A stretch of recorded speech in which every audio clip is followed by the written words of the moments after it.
So my presentation today is going to be talking about turnover time, specifically in operating rooms.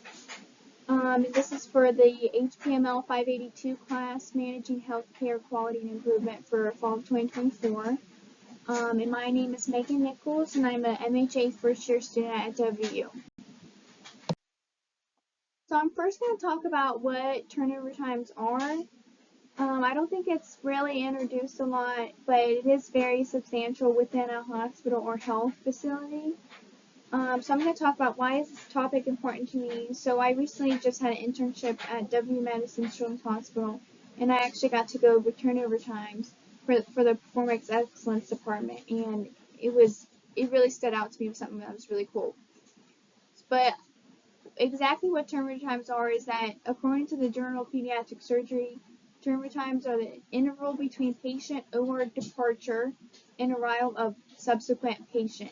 So essentially, when the patient is done with their operation, it's that time in between the next patient coming in. So wheels out to wheels in.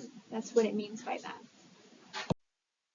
Okay, so I'm going to kind of go into background of turnover times and the importance of turnover times. So for a hospital and for administration, the shorter your turnover time, the more procedures your hospital can perform. Now, there really is a tug and pull situation with this bullet point because you do have to take in consideration of burnout within staffing. When you are constantly, as administrators, pushing for shorter turnover times, this can lead to huge burnout for your staff. You know, if you are constantly on your nurses about reaching the times that they need to, or your cleanup staff to reach those times in between two patients, this can lead to burnout because there's already is such a huge nursing staffing issue, and we need to take an accountability of administration and just see how we can make a better environment for our staffing and patients, but also reach quality expectations that administrators put for themselves. So that's why I really want to add in that both administrators and staff must work together to develop new methods to sustain change. It's really important for staff to communicate with administrators and back and forth because operating rooms, it's a very intense environment. You are dealing with a lot of things that is crucial to the health of really everyone in the room. It is really important to keep things on track and to have strong data, but also be recognizable of how this can affect your staff. So I'm going to talk about what delays turnover times, because when we shoot for short turnover times, there obviously is going to be delays into what makes turnover times longer. So when you do a lot of research on turnover times, the main bullet point that comes up is that the surgeon is not in the room when the anesthesiologist is ready for the patient or has already met with the patient, is done with the patient. Because when that surgeon gets in the room, they should be ready to perform the procedure. And when the surgeon's not in the room, can't perform the procedure. So it's just as simple as that, of that simplicity of the surgeon not being in the room. And there's obviously a huge nursing staffing within the state of West Virginia. Not enough nurses can also delay turnover times because, especially in kind of quicker procedures such as the ENT department, it's really beneficial to have 2 nurses in there because it's very quick procedures. It's only 45 minutes. So in those types of environments, you're getting ready for the next patient while the current patient is already in the room. And this is just for operating rooms. Turnover times can be for other departments in a hospital or a health facility. Last bullet point I want to kind of touch on is that sometimes the patient is not ready or at the hospital for their procedure time. So, such as West Virginia, Morgantown, we are serving to not only West Virginia but Appalachia. So sometimes our patients are not at the hospital for the procedure in the mornings because they are traveling hours to get here. So that is a main concern of what can delay turnover times. And I kind of just have a little picture of who exactly is in the operating room. I just thought it would be cool to just kind of look at this to kind of get a picture in your head of kind of what an operating room looks like. So turnover times is very beneficial towards all staffing and administrators. really do try to have data, strong data on their turnover times, because it is around patient-centered care at the end of the day. Because knowing your turnover times, this does reduce wait times for the patients when they're waiting on their family member in the operating room.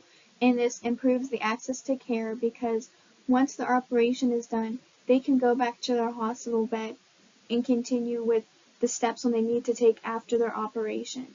And it overall enhances patient satisfaction, and it can also enhance staff satisfaction. You know, when you have a efficient team working together and everything is on schedule, that's what turnover times is for, just to kind of keep track of things being on schedule. And that's why it's a huge quality measurement of your hospital, because when you are meeting with stakeholders and going to conferences for your hospital or health facility, when you present data of having short turnover times, it looks good for your hospital, you know, because you are helping out administration, staff, and patients.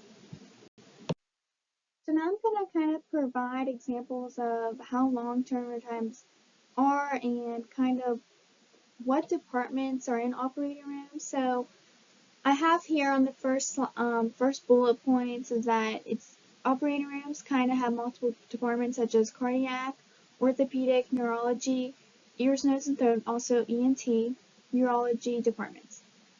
And turnover times are usually scheduled or expected to be from the hospital around 20 to 45 minutes. And the reason I have a 20 to 45 minute window is because departments such as ENT, where there's less setup and severity in those cases, there's going to be a lower turnover rate. So that's why I have 20 minutes.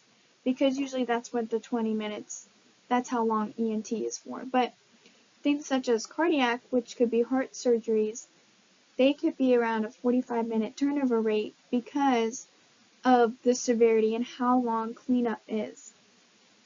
And when you have a surgical technician, there's a lot of preparation happening that the surgical technician does alongside of the anesthesiologist and nurse. There's a lot of prep that has to be taken up for the next patient.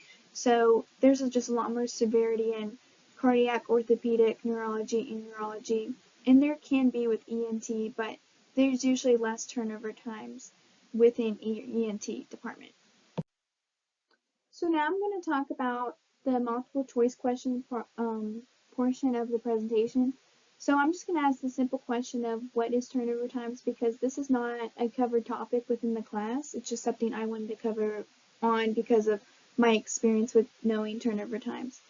So I have the first question, or the first multiple choice question, to be the length of the operation. B, the time in between one patient to the next, the wheels in method. C, the time the surgeon enters the room till the end of the operation. And D, how long it takes to clean up an operation.